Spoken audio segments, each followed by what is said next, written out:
Srinivasarao sir, Anakapalli నుండి వచ్చాను. అయితే ఈ సంస్థలో 2011లో నేను 2010 రిటైర్డ్. 2011లో ఇందులో 5,20,000 రూపాయలు మా పిల్లల చదువు తర్వాత వివాహానికి పనికొస్తాయని నేను డిపాజిట్ చేయడం జరిగిందని మా చుట్టాల ద్వారాగా.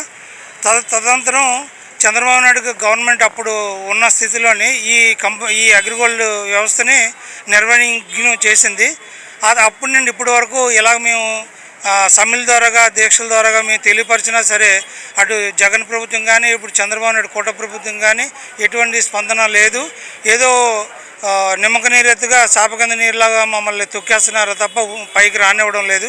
తక్షణమే ప్రభుత్వం వైఖరి మార్చుకొని ఇప్పుడున్న ఎవరైతే 32 లక్షల అగ్రిగోల్డ్ బాధ్యతలు ఎవరైతే ఉన్నారో వాళ్ళకి ఈ అగ్రిగోల్డ్ ఆస్తులు అమ్మి ఆ తాలూకా సొమ్మును తీసుకొచ్చి యథావిధిగా కస్టమర్లకి చెల్లిస్తారని ప్రభుత్వాన్ని వేడుకుంటున్నాను.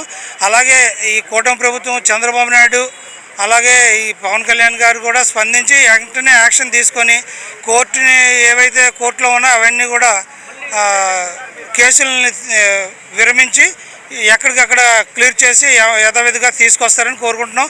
అలాగే ఈ ప్రభుత్వం స్పందించకపోతే నెక్స్ట్ వచ్చే ప్రభుత్వం ఏదైనా సరే మళ్ళీ ఇలాగే మీకు కూడా 11 సీట్లు వచ్చే దిశగా మీకు మళ్ళీ అదే పరిస్థితి జగన్ ప్రభుత్వం వచ్చే వైఖరిలాగా మీకు అయిపోద్ది స్పందించకపోతే. ఎందువల్లంటే ప్రతి ఇంట్లోనూ కూడా అగ్రిగోల్డ్ బాధ్యతలు ఉన్నారు.